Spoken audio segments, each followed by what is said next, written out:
mundo en constante cambio que usted merece entender, porque es imposible interpretar la realidad que vivimos sin conocer cada uno de sus colores. Porque muchos son los tonos de la actualidad. Presentamos Matices.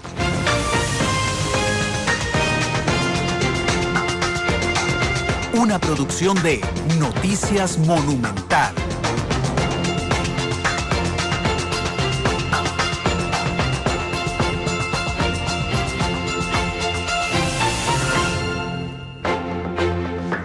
Hola, hola, ¿qué tal? Es la 1 de la tarde con 42 minutos. Bienvenidos a Matices, este programa de Radio Monumental, que es una producción de Noticias Monumental y que busca establecer análisis, debate de lo que ocurre en Costa Rica y en el mundo. Hoy, debido a al partido de la Selección Nacional, hemos tenido algunos cambios de horario. El primero es este: Matices está arrancando hoy a la 1:30, bueno, un poquito después, termina a las 2:30. De 2:30 a 3:30 entra Origrana, de 3:30 a 5:30 entra Pelando el Ojo, a las 5:30 entra un resumen de Noticias Monumental desde el Estadio Nacional, a las 6 entra 120 minutos de edición especial y a las 7 de la noche la transmisión del partido entre Costa Rica y Paraguay.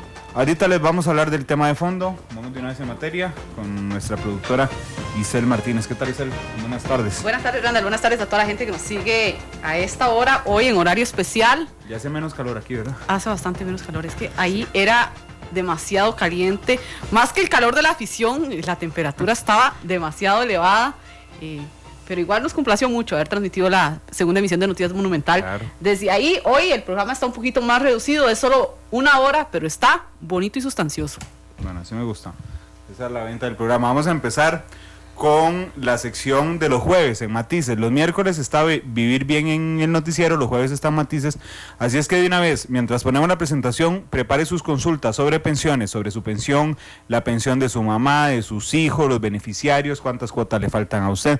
Cualquier pregunta que tenga de pensiones, aquí está ya con nosotros don Hermes Alvarado, el gerente general de Benevital. Así es que vamos a presentar de una vez Vivir Bien. Ponga su futuro en las mejores manos. Benevital le ayuda a planear su retiro para vivir bien.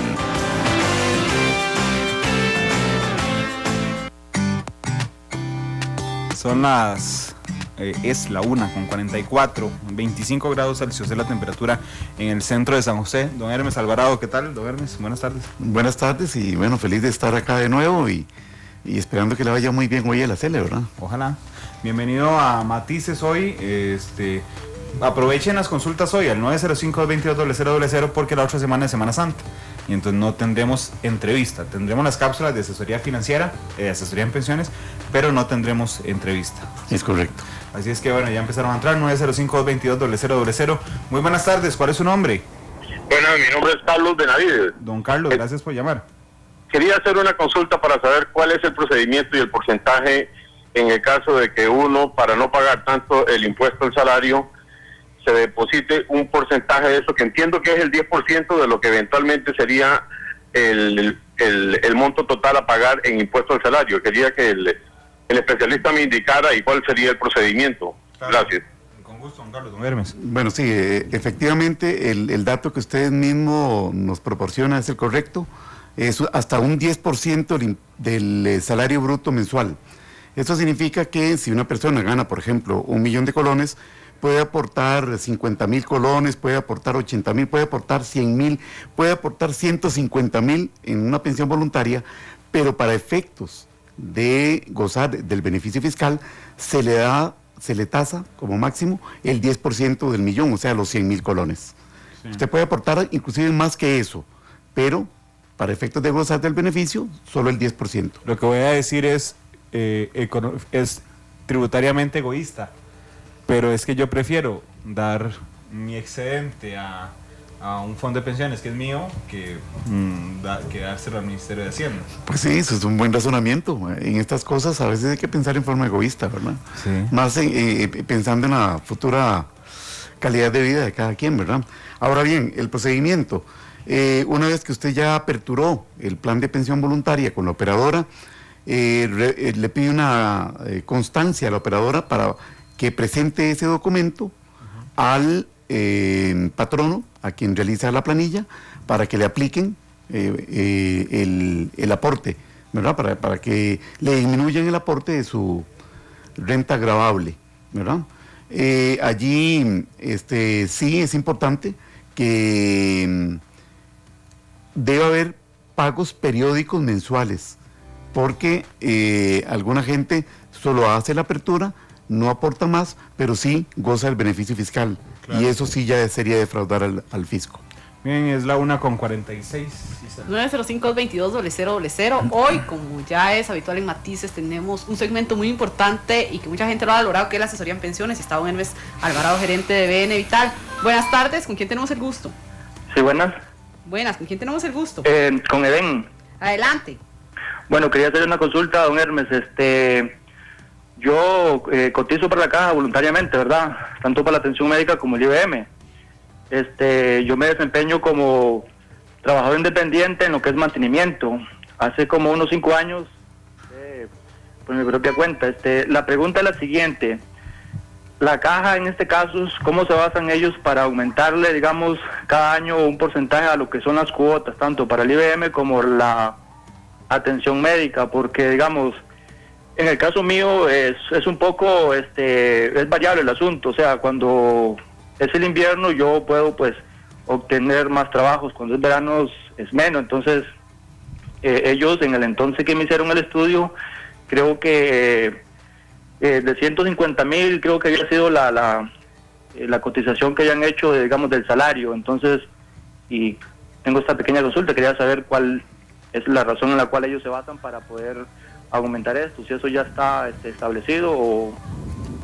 Gracias, don Edén. Muy amable, gracias. Gracias, don Edén. Con todo gusto, don Edén. Sí, efectivamente hay tablas que determinan las estimaciones de ingresos para trabajadores independientes dependiendo de la ocupación en la que están laborando. Aquí lo que cabe eventualmente es pedir una revisión de esas estimaciones considerando la ciclicidad de los trabajos, valga decir, considerando la naturaleza de la labor que realiza este señor Edén, que entiendo es en mantenimiento, ¿verdad? Bien, es la 1:48. Muy buenas tardes, ¿cuál es su nombre?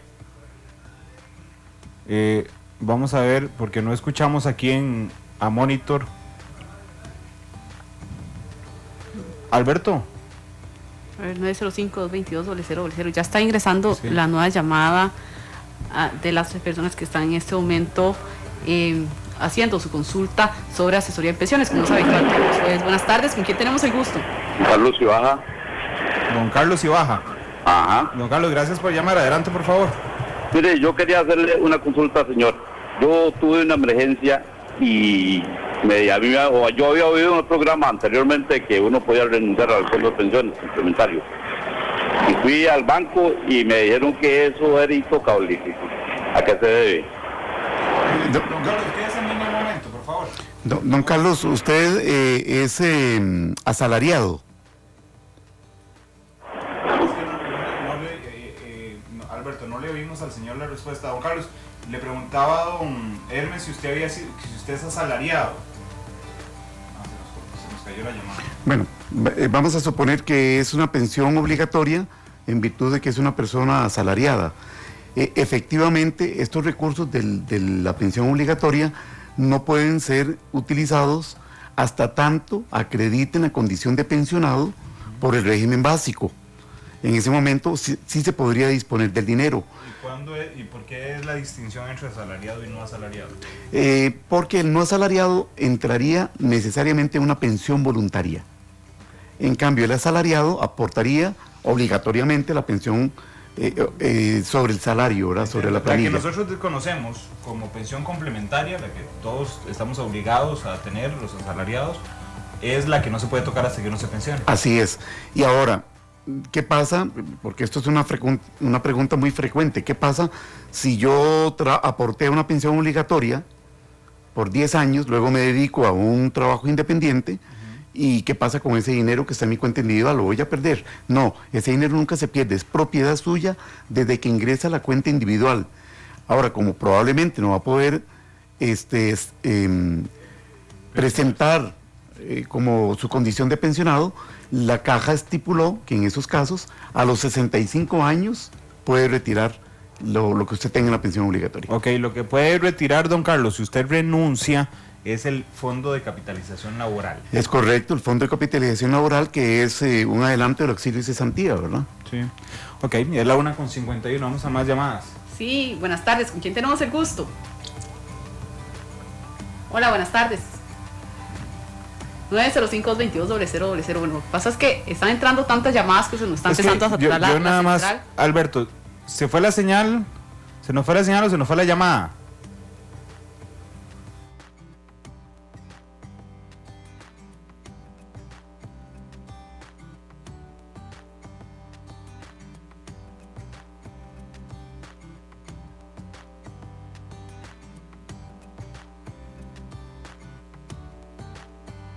...52... Tenemos más llamadas.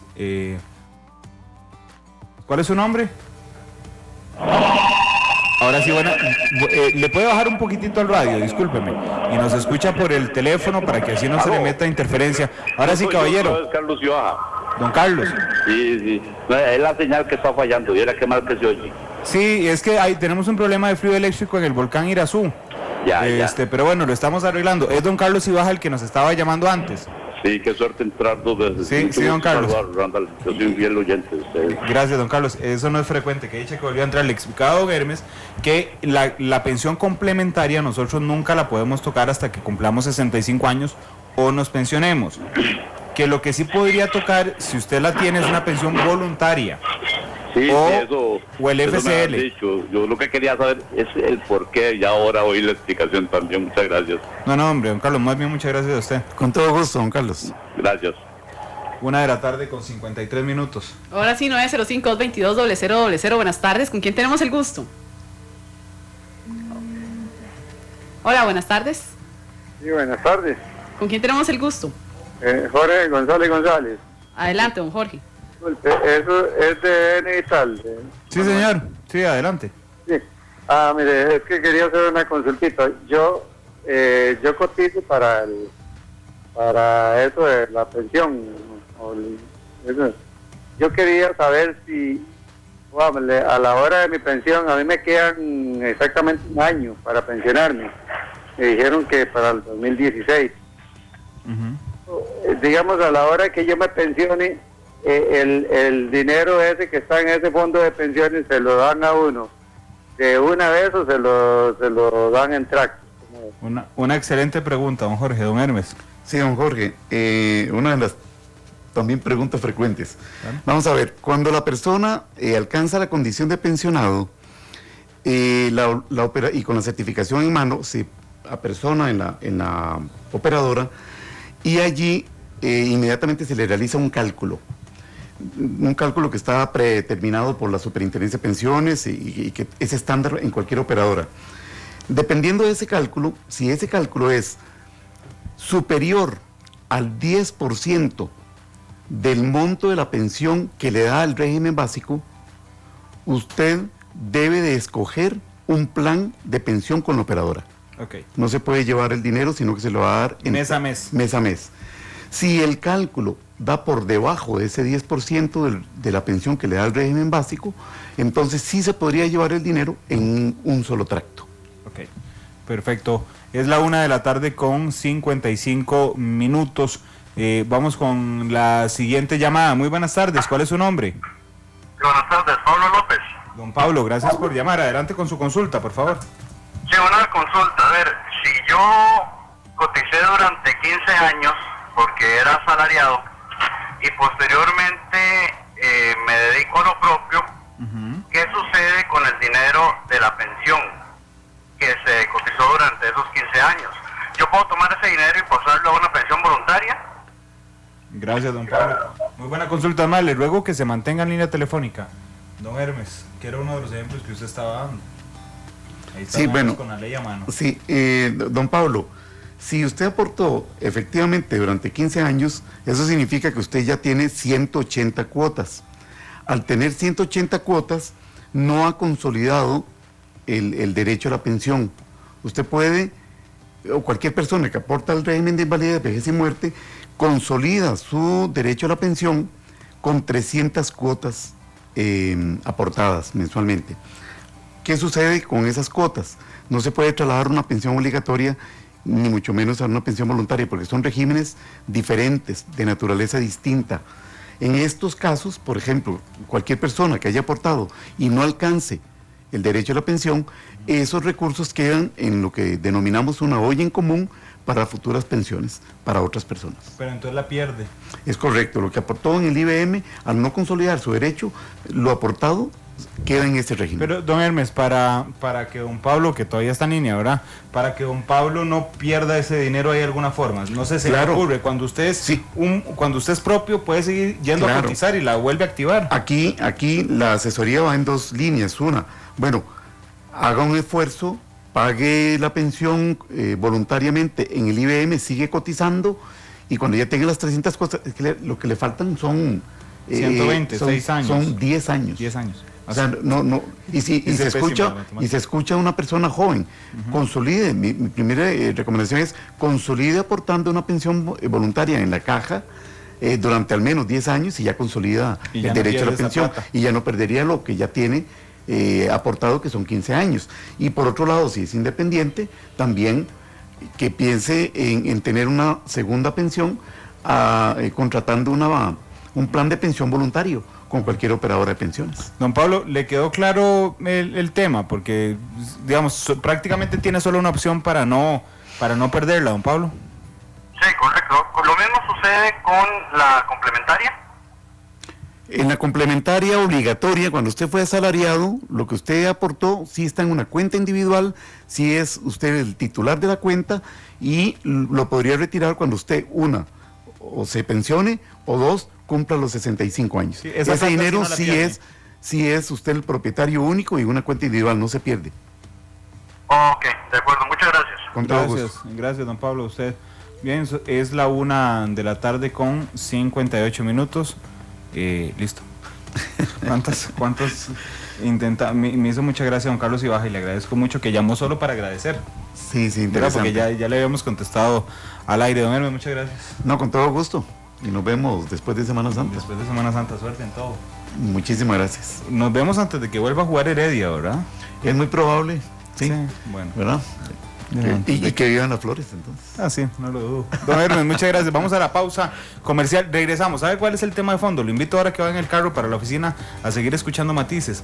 La importancia de los triunfos compartidos. Excelente tema. A propósito de la selección. No me lo voy a perder. Gracias, don Hermes. Hasta luego. Vamos a la pausa, regresamos con Matices. Don José Carlos Chinchilla, analista de Noticia Monumental, sociólogo, nos ayudará a determinar la importancia de los triunfos compartidos. 1:59. Vamos a la pausa y regresamos. Un experto de BN Vital nos acompañará todos los miércoles para responder sus dudas en temas de pensión. BN Vital, su futuro en las mejores manos.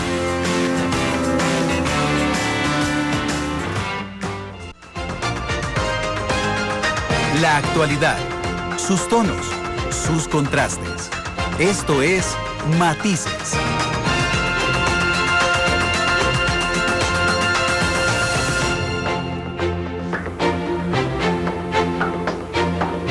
Dos de la tarde con 3 minutos, regresamos a Matices, ahora sí para hablar del tema de fondo de hoy.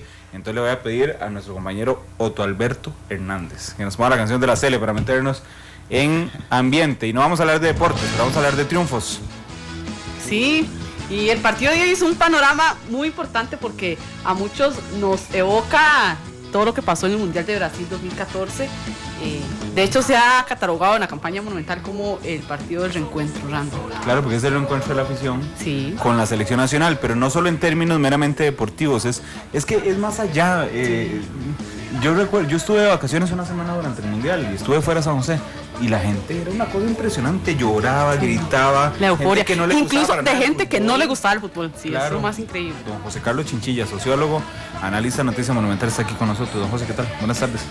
Un gusto estar en Matices y compartir con ustedes y los oyentes y las oyentes que siempre están pendientes de este programa tan diverso y matizado. Sí, ¿verdad? El nombre le va bien. A ver, ¿qué es lo que pasa cuando de un momento a otro no es una persona la que celebra un triunfo, sino es un país, una sociedad, un pueblo, es algo, por lo menos en nuestros términos es inexplicable, no sé si debe ser mucho más explicable, José. Bueno, no, como todo eso, un acercamiento a esta idea, podríamos comenzar tal vez planteando algo que es importante. En todas las sociedades, por ejemplo, el juego es un elemento muy importante. A través del juego aprendemos cosas. De lo primero que desarrollamos cuando niños son los juegos, o niñas. Y luego, posteriormente, eso nos permite aprender normas de conducta social. A través del juego aprendemos qué es ganar, qué es perder. Deberíamos de aprender a que perdiendo en el juego simplemente es un estado emocional, pero que no se pierde mucho, pero eso es lo que aprendemos a través del juego. Esta sociedad occidental desarrollada en los últimos años ha convertido los juegos en deportes y a la vez el deporte en espectáculo. Pero la esencia de esto está en que sigue siendo un gran fenómeno de socialización, de aprendizaje a la convivencia social y en algunos casos inclusive llega a sustituir la vida cotidiana, en los elementos centrales de la vida cotidiana, los éxitos y los fracasos de la vida cotidiana son sustituidos por estos deportes espectáculo que de alguna manera nos convocan, nos interpelan, nos llaman y nos atraen profundamente. Al punto que puede ser más importante el éxito de la selección o de mi equipo que hasta un ascenso económico o alguna satisfacción hasta a veces familiar. Es como cuando la gente dice, este fin de semana me fue terrible, me quedé en un 5, pero ganó la Cele. Ganó la Cele, exactamente.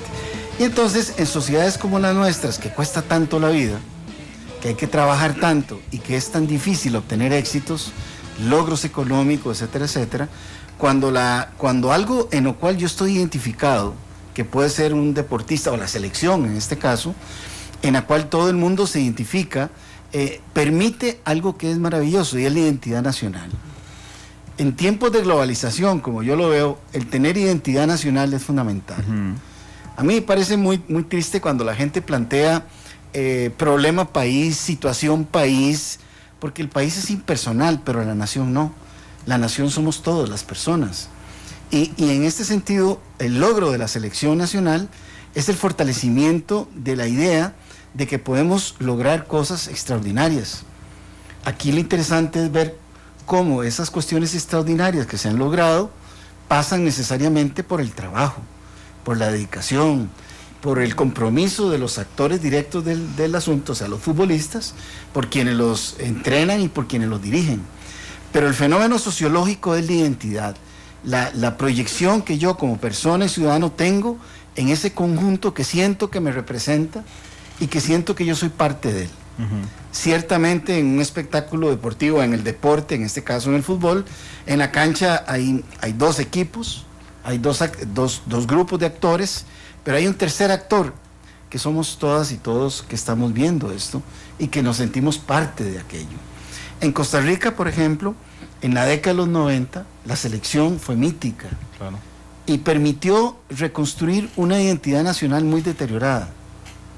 Yo diría que el año pasado nos permitió también fortalecer una identidad, un reconocimiento como pueblo y como ciudadanía de que somos capaces de logros extraordinarios.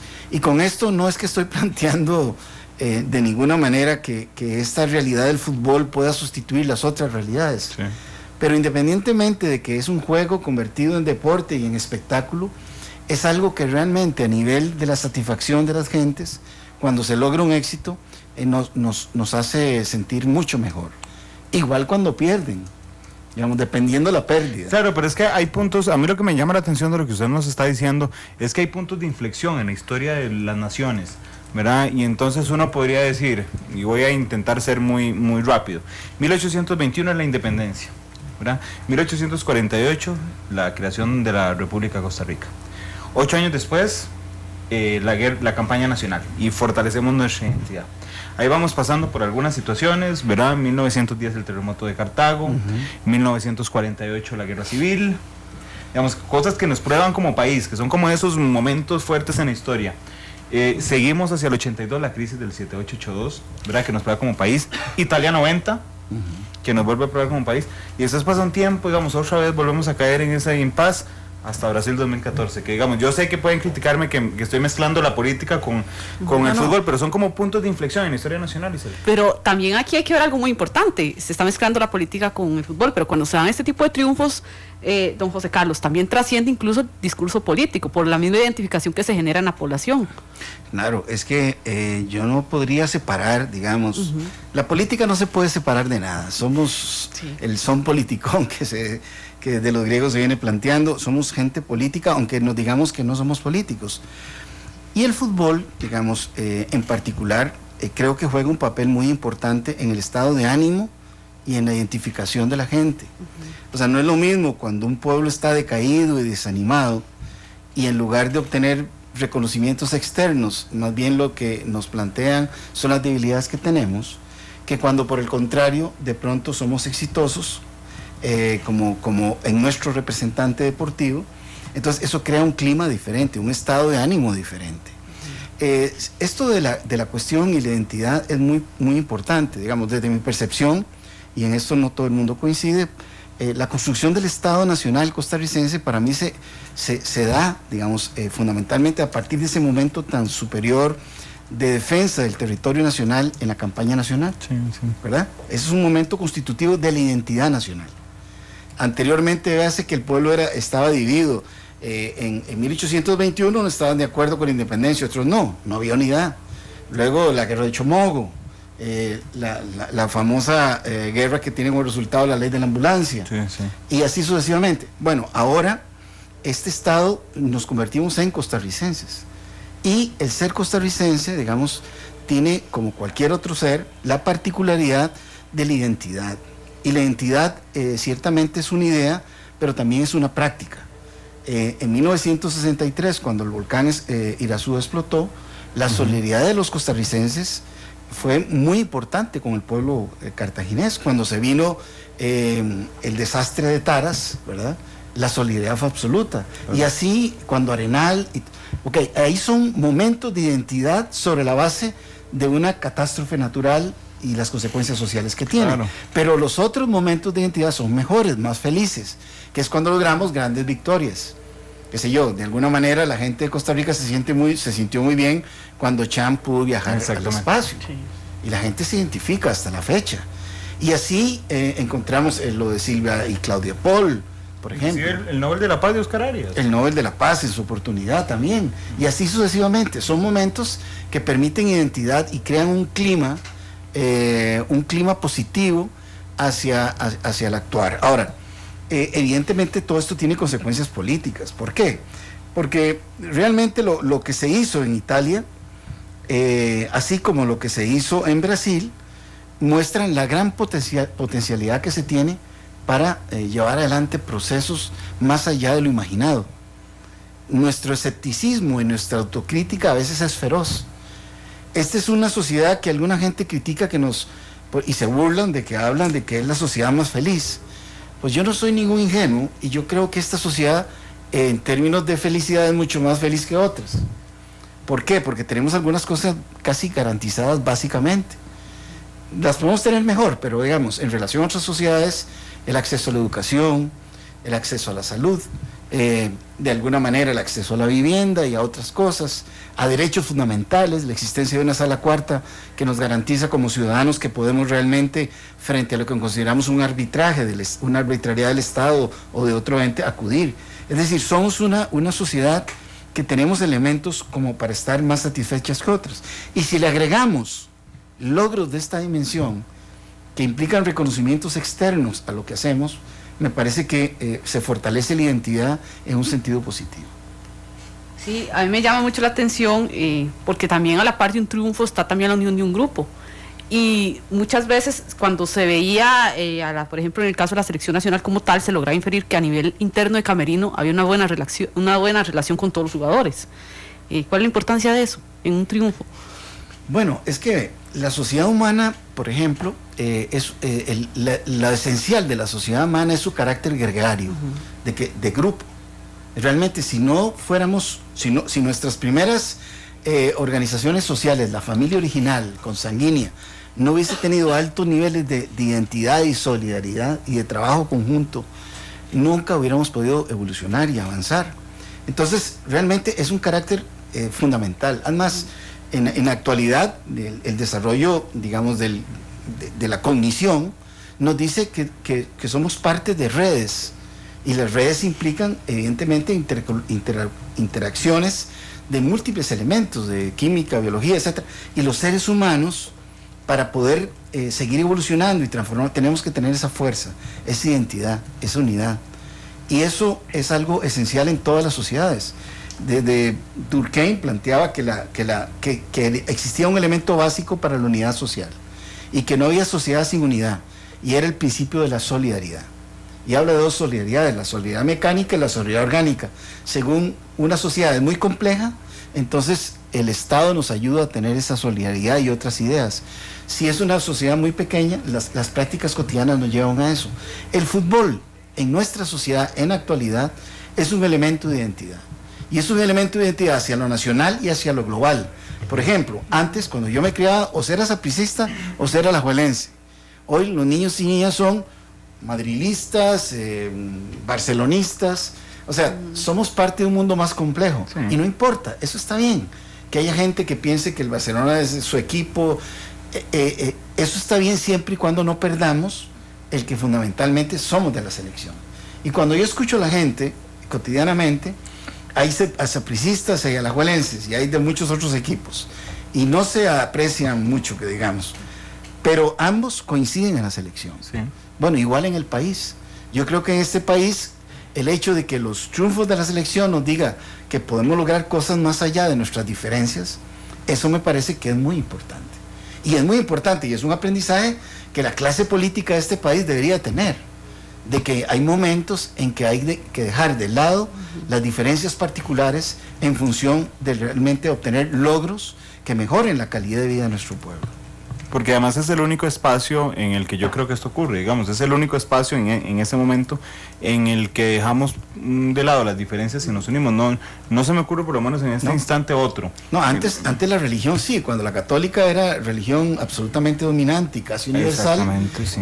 La religión era el elemento de unificación. Y ahora no. Además, el mundo lo explicábamos a través de esos elementos míticos religiosos propios de esta creencia religiosa.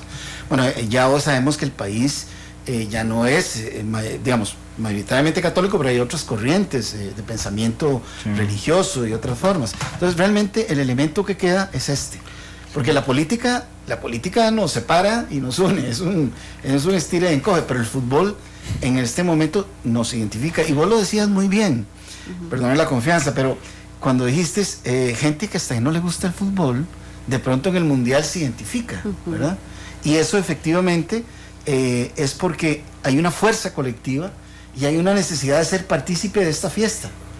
Hasta los que no son partes de esta cotidianidad del fútbol se suman, porque es estimulante, es gratificante, es algo cercano a una noción de felicidad tal vez muy básica, pero efectivamente creo que la gente sí se siente mucho mejor cuando se logran triunfos como el que la selección obtuvo, a pesar de no ganar el campeonato mundial. Claro, claro. O sea, todo triunfo es relativo, ¿verdad?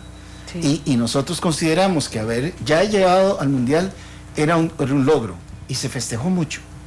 Y hacer un buen papel, como el que se hizo, también incrementó ese logro original y nos dio mucha fe en nosotros mismos y nosotras mismas como gente con potencialidad para hacer cosas grandes. Pero además, es cuando la euforia sería contagiosa, y como no solo con euforia, sino con cualquier tipo de sentimiento de energía, cuando es muy fuerte siempre llega a contagiar, y en un grupo siempre pasa eso. Se genera una reacción de masas. Sí. En primer lugar, efectivamente, véase que no es un hecho absolutamente racional, es un hecho muy afectivo, es tremendamente afectivo, no es tan racional. Es decir, porque racionalmente, como acabo de decir, bueno, ¿de qué festejamos si no quedamos campeones mundiales? ¿Qué festejamos si no llegamos a la semifinal? Digamos, podría ser. Pero afectivamente, la gente se identificó.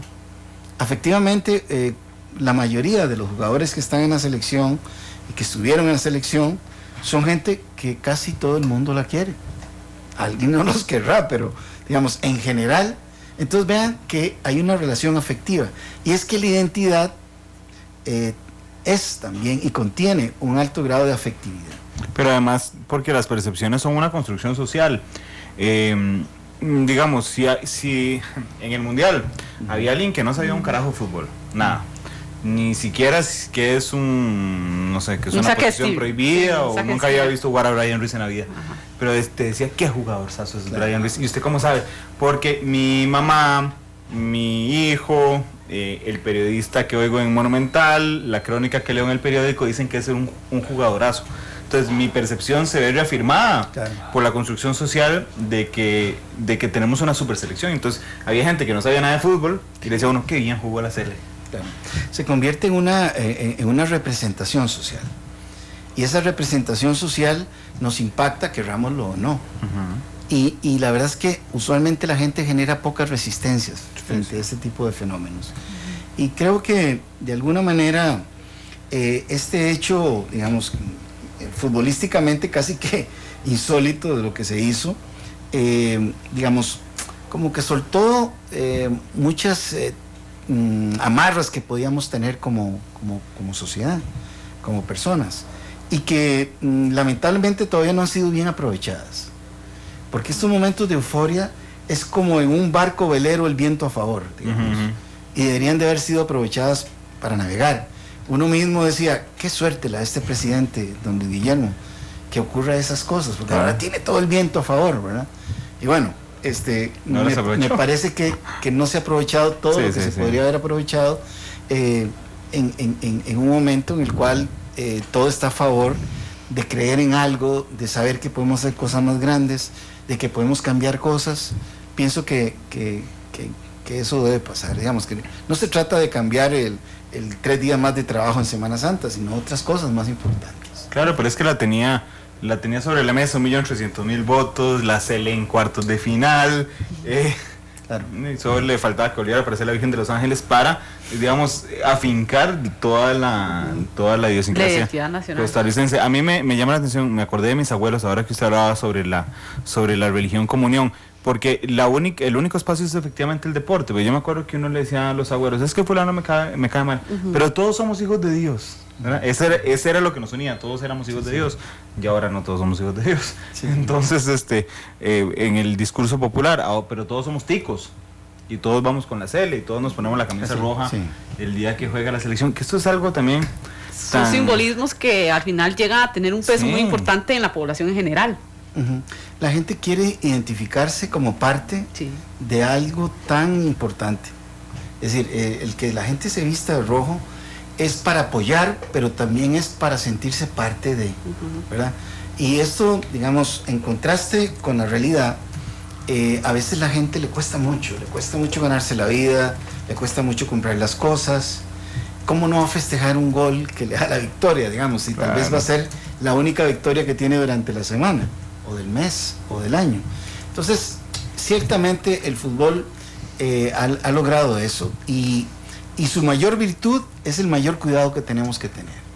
O sea, en el sentido de que estos triunfos realmente nos identifican y nos plantean todas las potencialidades que tenemos, pero no podemos olvidar nuestra realidad concreta, y sobre todo trasladar la experiencia de aquellos otros que a través del trabajo, la dedicación, la constancia lograron éxitos, para traerlo a nosotros, y nosotros hacer lo mismo desde nuestra dimensión de vida, desde nuestra dimensión de trabajo, desde donde estemos, tratar de ser mucho mejor lo que hacemos.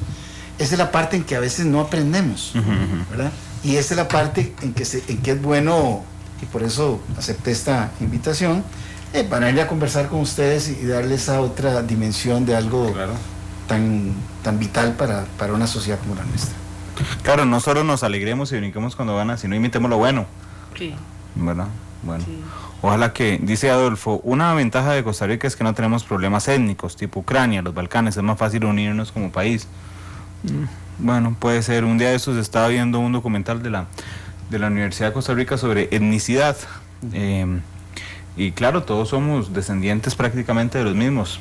de los mismos esclavos, Claro. no de los mismos españoles, es interesante. Sí. Bueno, es evidente que descendemos todos de una misma madre mitocondrial africana, ¿verdad? Sí, exactamente. La cuna de la humanidad está en África, todos claro. venimos de ahí. Y bueno, ciertamente, digamos, las marcas raciales en Costa Rica son menores que en otros países, pero las tenemos, y no solo son marcas raciales, tenemos a veces marcas con personas que tienen características diferentes, en fin, o condiciones socioeconómicas diferentes. Tenemos que mejorar en eso, y realmente yo creo que el que exista un clima positivo y que la gente crea que se pueden hacer cosas es el gran aporte para mí de estos logros de la selección. Claro. No, José Carlos, muchas gracias. Gusto por estar con compartir. nosotros. Gracias, Giselle.